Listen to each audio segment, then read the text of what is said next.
Domingo passado nós tivemos a primeira, Pai, perdoa-lhes porque não sabem o que fazem, uma palavra de perdão.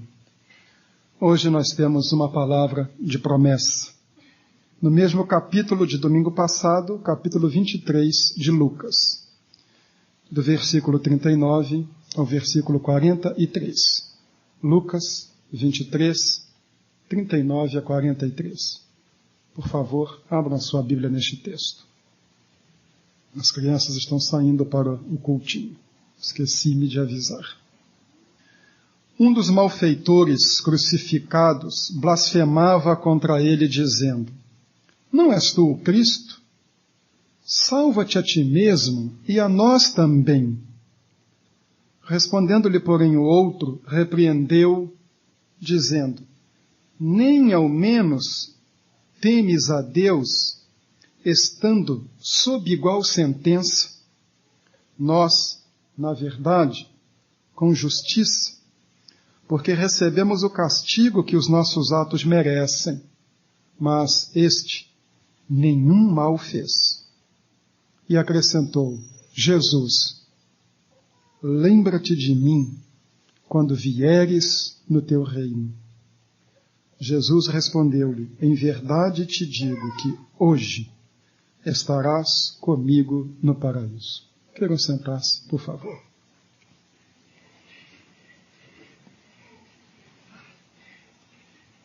Esta é a segunda expressão pronunciada por Jesus na cruz. Em verdade te digo que hoje estarás comigo no paraíso.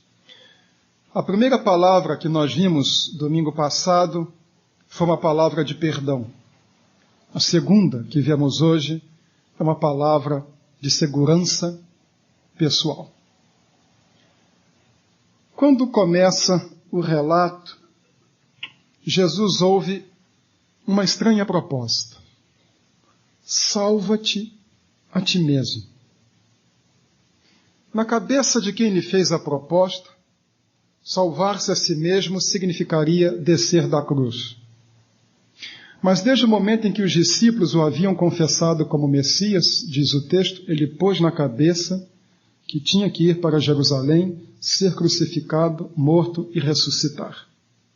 Sabia o que estava fazendo. Conscientemente procurou a cruz. A cruz não foi um acidente. Não foi uma simples querela judicial que teve um mau desfecho. Foi algo que conscientemente ele buscou.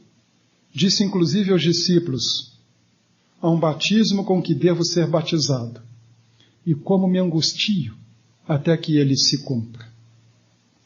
Na realidade, também a proposta não fazia sentido, porque todo o ensino de Jesus é que a vida tem significado, não quando se foge, mas quando se dá um significado à vida, e ele estava fazendo isso. Ele estava dando sentido à sua vida.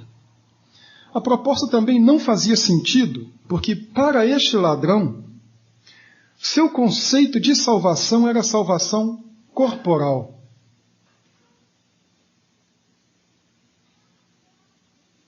Era de salvação do sofrimento. E Jesus estava ensinando não salvação do sofrimento, nem também pelo sofrimento, mas salvação no sofrimento. O sofrimento faz parte integrante da vida cristã. Aquela pregação que diz: siga Jesus e seus problemas desaparecerão, ou pare de sofrer, tem um notável descompasso com o ensino bíblico. Se alguém quer vir após mim, negue-se a si mesmo, tome cada dia a sua cruz e siga-me. Ele não só tinha uma cruz no fim do seu caminho, mas colocou também uma cruz no caminho de cada seguidor seu. Por isso que o teólogo alemão Dietrich Bonhoeffer disse que o Cristo crucificado só pode ter seguidores crucificados. Não há como descer da cruz e não há como evitar a cruz. Muito da pregação contemporânea é autoajuda e não evangelho. É Laí Ribeiro e não Jesus Cristo. Ela ensina e anuncia o trono, sem anunciar a cruz. Ela promete um mar de rosas e camufla todo o sofrimento. Mas não é isso que está no ensino do Evangelho e nem no exemplo de Jesus. Salva-te a ti mesmo. Curioso, era isto exatamente que ele estava fazendo, morrendo na cruz. Ao morrer na cruz, ele estava salvando o significado da sua vida, salva-te a ti mesmo e a nós também, e também oferecendo salvação para os outros. Se não houvesse cruz, não haveria salvação. Se a primeira palavra que nós vimos domingo passado foi uma palavra de perdão, esta é uma promessa. E é uma promessa que é feita exatamente porque existe a cruz. Não existe cristianismo sem cruz. Um grupo esotérico de Brasília, por favor. Um grupo esotérico de Brasília propôs num programa de televisão da Rádio Globo a substituição da cruz por uma elipse.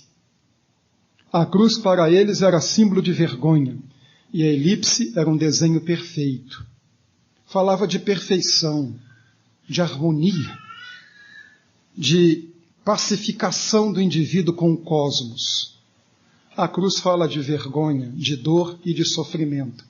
E ela é o melhor símbolo do cristianismo, porque nela nós vemos aonde chega a maldade do homem e nós vemos aonde chega a graça de Deus. Ela é necessária. E nela está uma das mais profundas promessas que o coração humano pode ouvir. Em verdade te digo, hoje estarás comigo no paraíso. Quero chamar a atenção para dois aspectos do nosso texto. O primeiro, o pedido do ladrão. O segundo, a resposta de Jesus. São dois ladrões. A tradição deu um nome aos dois, de onde não sei. Um se chama Gestas e o outro Dimas, o bom ladrão. Ora, não existe bom ladrão. Quem já foi assaltado sabe que não existe ladrão bom, todo ladrão é ruim. E por incrível que pareça, não estou brincando, Dimas se tornou o padroeiro dos ladrões. Precisamos de um padroeiro dos assaltados, que existem muitos. Mas lá estão os dois, e no início os dois estão zombando, não apenas um, os dois. Está se cumprindo o que fora dito 8 séculos antes em Isaías 53:12. Entre os malfeitores foi contado. Tanto a cruz não é acidente que seus detalhes estão particularizados lá atrás, 8 séculos antes. Mas de repente, um desses ladrões cai em si. Compreende o que está acontecendo. Por obra da graça de Deus, a ação do Espírito Santo, ele entende que algo de diferente acontece naquele momento. E o que faz? Primeiro, ele censura o amigo. Tu, nem ao menos temes a Deus, estando na mesma condenação? No texto grego, em que o Novo Testamento foi escrito, há uma ênfase no tu. Mas tu, logo tu não temes a Deus? Quem és tu? Que autoridade tu tens? Como é que tu estás zombando? Quem és tu para dizer alguma coisa deste homem? Tu não tens o menor temor de Deus? Primeiro, ele para de compartilhar com o amigo da zombaria. Depois, ele se vê como pecador. E aqui começa a grande mudança. Nós merecemos. É o que ele diz. Nós, na verdade, com justiça, porque recebemos o castigo que os nossos atos merecem. Nós estamos aqui justamente. Nós não somos inocentes, nós somos culpados. Ai, como é difícil achar gente culpada. Eu fiz trabalho de capelania, trabalhei com presos em Brasília. A coisa mais difícil era achar um preso. Eu sou culpado. Quando eu trabalhava no Rio como seminarista, a igreja da qual eu era membro fazia trabalho também no penitenciário. Só tinha gente boa. Por que você está aqui? Foi o meu sócio. Ah, foi a minha mulher. Não, alguém fez uma armadilha. Nunca alguém era culpado. Como havia santos ali. Mas este homem diz, não. Nós merecemos isto. Nós somos culpados. E depois ele inocenta Jesus. Mas este nenhum mal fez. Também uma explicação. No texto grego, literalmente, está assim. Este não fez nada fora do lugar. Ele pôs todas as coisas certinhas. A vida dele foi toda certinha. Ele não tem um ato colocado fora do lugar. Tu não tens o menor temor de Deus de estar blasfemando deste homem? Mas não cessa aí. Ele rompe com o amigo, censura o amigo, inocenta Jesus e de repente volta-se para Jesus e faz-lhe um pedido. E que pedido? Jesus, lembra-te de mim quando vieres no teu reino. Analisemos um pouquinho o seu pedido. Primeiro, lembra-te de mim. Só isso. A única coisa que ele não pede, me salve, livra a minha barra, muda a minha situação. Lembra-te de mim. Houve um pedido razoavelmente semelhante. Foi uma mãe que fez pelos seus filhos. Lembra-te, lá no teu reino, de dar o primeiro lugar para o meu filho mais velho e o segundo lugar para o outro filho. Queria pouco, o primeiro e segundo lugares para os meus filhos. Este aqui não quer nem primeiro nem segundo lugar. Ele não quer lugar algum. Ele só pede lembrança. Lembra-te de mim. Ele reconhece que não tem direito a nada. E este homem se torna um grande exemplo. Ele não tem mérito, ele não tem virtude. Ele se vê como pecador. E tudo o que ele pede é que Jesus se lembre dele. Mas não é apenas isto. Porque a expressão traz uma palavra muito significativa, teu reino. Ele viu Jesus como um rei. E se havia alguma coisa que Jesus não parecia, era com um rei.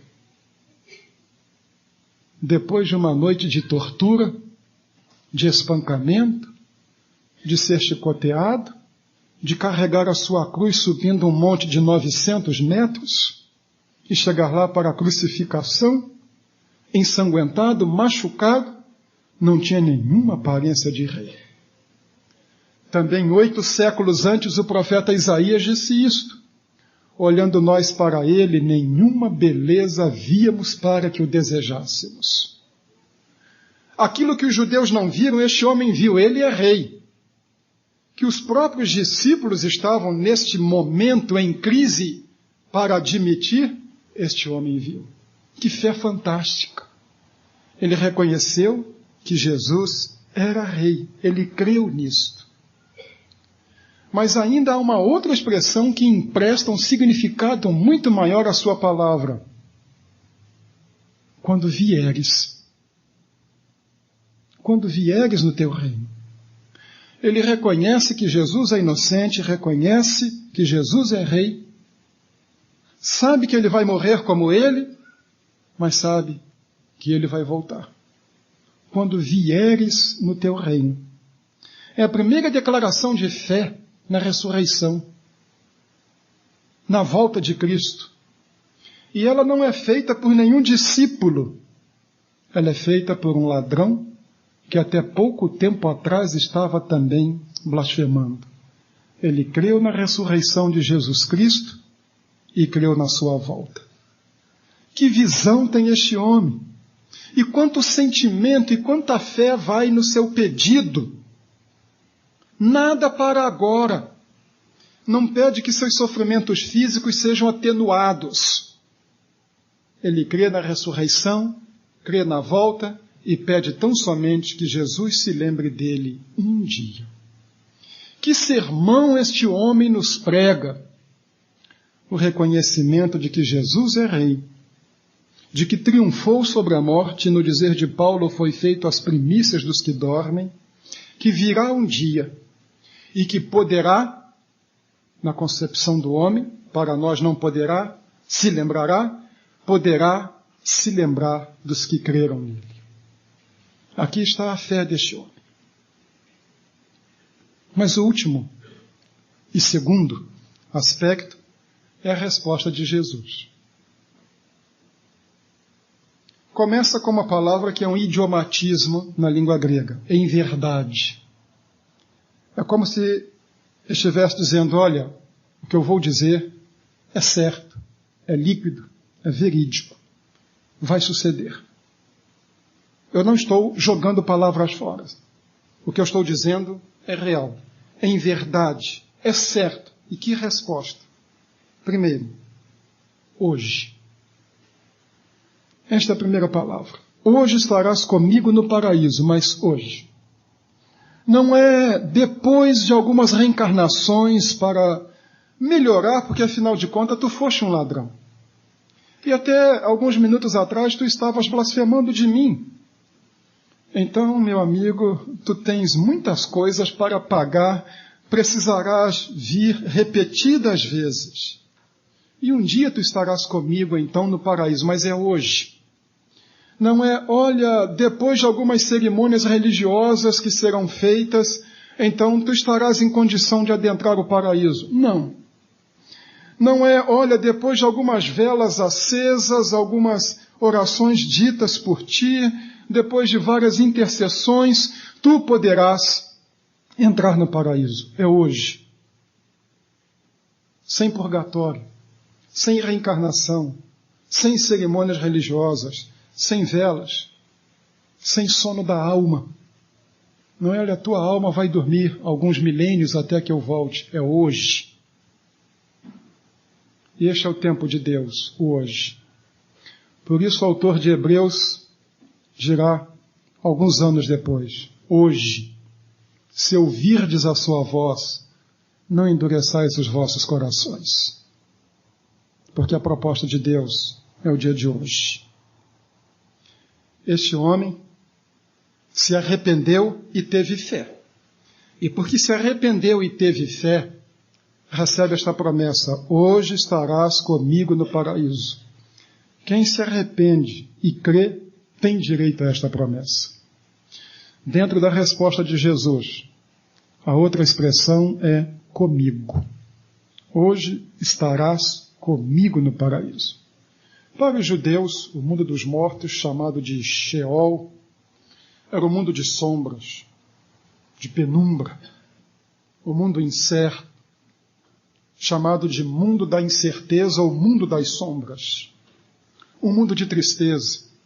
O salmista pergunta no Sheol, quem te louvará? Era um mundo de indefinição. Mas para o cristão, a vida no além é um reino, e um reino com Cristo. Não é um lugar nevoento. E não é um lugar com um preposto, com um secundário. Olha, fica aqui com os anjos, ou fica aqui com alguns mais bem iluminados, até que, terminando a tua caminhada, tu chegues à minha presença. Hoje estarás comigo. A salvação não é outra coisa a não ser para estar com Cristo. E hoje. Uma terceira expressão na palavra de Jesus. Estarás comigo no paraíso. Quando o Antigo Testamento foi traduzido para o grego, que era uma língua universal, como o inglês hoje, e havia mais judeus fora da Palestina do que na Palestina, esta versão chamou-se Septuaginta, a tradução do Antigo Testamento para o grego.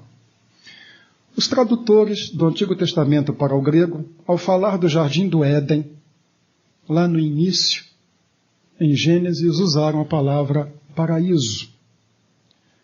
É esta a palavra que está registrada por Lucas. A promessa de Jesus ao homem é de que o homem estará no paraíso. O homem estará no Éden. O homem estará restituído à sua situação original. Este homem é o nosso primeiro cristão autêntico. Ele é o nosso ancestral na fé. Ele é o primeiro homem salvo pela cruz.